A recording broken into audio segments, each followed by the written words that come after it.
My name is Steve Moore, and I'm a business owner in Southern Ohio, and I would really like this opportunity to get together and start talking about some of the challenges that we're facing here today under the COVID-19 crisis.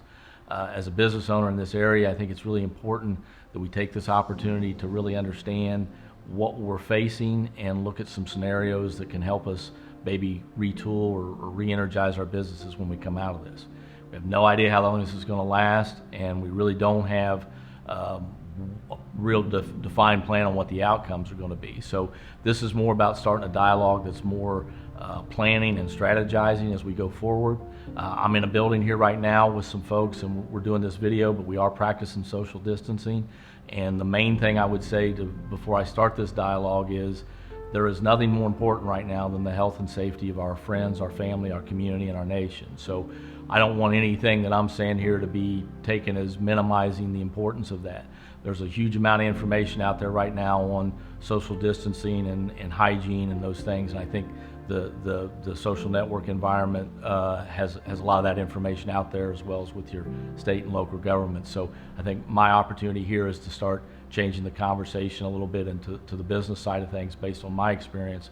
But again, I don't want to minimize what is our true number one priority, and that's making sure we get through this as healthy and as safe as we can. So I'm here today to start this dialogue. I'm here with a partner and a friend, Bryce Eldridge, and we're kind of starting a dialogue here today that is a series of things that we want to go over time, and I want to kind of give perspective from where I'm at, in particular how businesses are impacted here in Southern Ohio. And I kind of got a broad range of experiences that I come from with that. But this is a really interesting time, and we're charting new territory here. So yeah. I just appreciate the dialogue, and let's see if we can help educate people.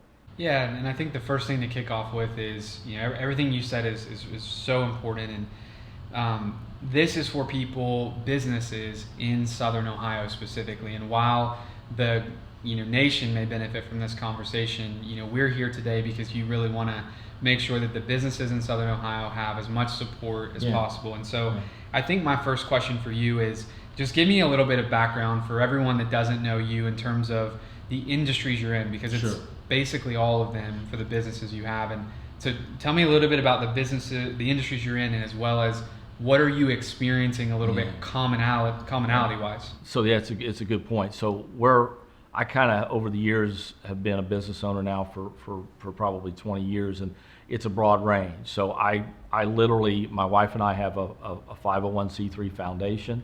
We have a nonprofit, and kind of everything in the spectrum. I've got a construction business. We've got a business that does property development. We've got a business in the area that also does government contracting with all across the country. We've got office buildings. We've got here locally the Fort Collective that we own, and then there's partnerships inside of it with coffee shop and restaurant and retail spaces. So from my perspective right now, it's broad. I even have a couple of things that in the middle of that where I own two different chemical businesses. And those chemical businesses, one is focused on a biocide cleaner, and the other one makes an ingredient in hand sanitizers. So those two businesses couldn't be more different in some of the impacts they have as opposed to some of the retail stores and other things. So that's why I think this dialogue is kind of important, is that I think with most people that are impacted here in Southern Ohio, I probably have some experience with a business that either is having similar effects or the like from everything that is going on. So as we move forward, because I'm a local business owner here in Southern Ohio, and a lot of my work, half of my work is outside of the state, and half of it's here in Chillicothe where I live, and people are scared. I've lost 20% of my recurring revenue, and as a result of that, my staff is affected. I'm affected, and the big concern is, actually, there's about 1,000 concerns, and there's about 1,000 questions I have, and so I'm kind of curious. I know we're going to be talking every day and sharing kind of every day, but can you kind of give me a little bit of a heads up? Like, what are some of the topics that you feel like you want to share with the Southern Ohio business community that you think are kind of relevant right now as we kick this thing off? So first of all, you're probably like most businesses. So there are some businesses, infrastructure and critical services related, that are doing 24/7 and everything else, and there are some businesses, retails and others, that are really kind of considered non-essential by the governor's guidelines and are shut down. But there's a lot in the middle that are doing some things but not doing it as much as they did before, or having other areas that are very different. So what I want to try to do is really kind of look at the things that I think are the most immediate needs. We obviously had legislation that was passed at the federal level last week that talks about a relief bill that looks at how to help small businesses with loan forgiveness, with rent and utility payments, and other things that are part of that, as well as employment, staff and everything else. So spend some time looking at that and understanding what is available and what really are the things that we as business owners need to be kind of categorizing or keeping track of. The stuff is, we're new territory here. No one is, there isn't a regulation for this, right? Yeah. All that stuff is being developed. So that's one area. The other area that I'd like to spend some time on is just looking at individual business models. What I think is going to happen out from this, just my opinion, is, people's behaviors are likely to change. So with your individual business models, if you're a service provider, if you're making products, it's the joke we were saying earlier, is anybody really going to want to sit in the middle seat on an airplane anymore? I mean, I don't know. I'm not in the airline business, but if you have a buffet, is that something that you need to be rethinking?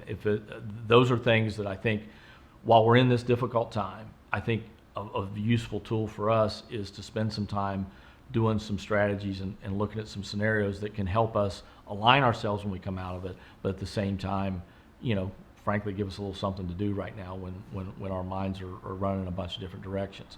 The other thing is a general topic about the recession and the economy and what happens as a result of that. I'd like to spend some time.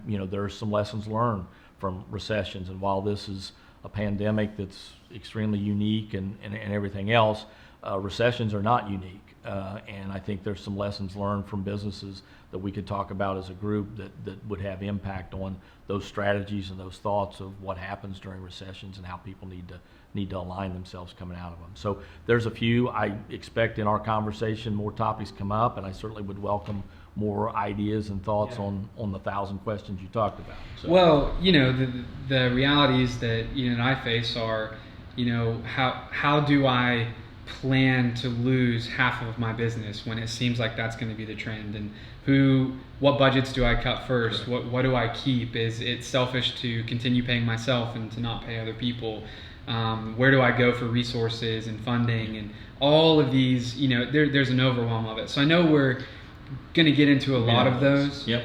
And I think that there are two things that matter, I think, for people that we need to let them know, and that's number one, we don't know how long this is going to last. No, we don't. And that's an interesting thing to say.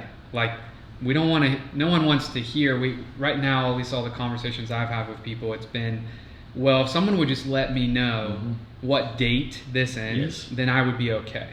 But that's kind of the reality we face. It's just not realistic, and it is a real challenge. But that's something that we, again, can at least make some scenarios in our mind, which I think helps people, right?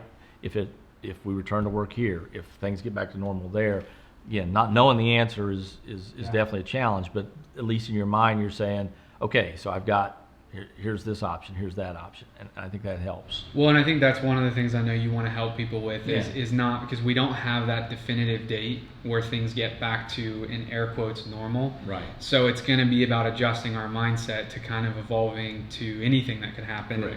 So the first thing is we don't know how long this will last. Number two, as you've said, we don't know what the outcome is going to be. Yeah, and you did the air quotes of normal, things back to normal, right? So what is normal when we go forward? We don't know. I have an opinion, I have a theory, and I think that there's going to be two outcomes. I think there's going to be a portion of our population that wants business as usual, and there's going to be a portion of our population that has some pretty fundamental behavioral changes that they're going to want to see. Again, as business owners, I think over the course of the next few days, we can talk about dialogues and scenarios of where that happens. The other thing I want people to keep in mind too is, look, 2 months ago, we were participating in what was arguably the best economy in the history of the country. I mean, the idea that we would be facing this kind of issue is not even something that was in people's forethought. So, acknowledging that this is wild times, all right? There's nothing wrong with that. But at the same time, using it as an opportunity, we didn't choose this path. We're here where we are as a country and as a nation and as a world, really, out of no fault of our own. Yeah. Let's take steps, though, that can come out of this in a way that we are better as a result of it. And I think these dialogues and individual conversations can help people understand what that needs to be. So we're going to continue to provide some daily updates with topics, but what I'd really like from people here in the community in Southern Ohio is, again, individual issues, individual thoughts. I hope you're sensing from this conversation that this dialogue isn't necessarily going to create the absolute correct answer for every decision, but my goal from this discussion is to really prompt people to start really asking the right questions and engaging the right subject matter experts, the law firms, the accountants, and all the things that are necessary. So I would welcome your feedback and thoughts on specific topics or ideas that are facing everybody in the community right now, and I'd be happy to try to help steer us in the right direction. Yeah, so there's two ways that you can get involved in this conversation, and where we're at right now, we're trying to make this real time. So every 24 hours seems like it's maybe a whole brand new year. So there's two things that you could do. Number one, if you own a local business or you're a patron of a local business, tag them in the comments below. Let them know this video exists and let them know that there's going to be a lot more dialogue coming through this. The second thing is that if you're a small business, or any type of business in Southern Ohio, specifically, we really want to serve the Southern Ohio area. Go to Facebook and type in the Steve Moore Group, and there's a private group there you can request to join, and we would love to have you ask questions and just create more of a community in our area for resources. There's a lot of things that are coming out with how small businesses are going to be able to be funded by the government and get some relief. So beyond just the community aspect, Steve's going to be popping in there often and sharing insights, answering your specific questions when you have them. So head over to the Steve Moore Group, type that in your Facebook search bar, and we'd love to have you join there.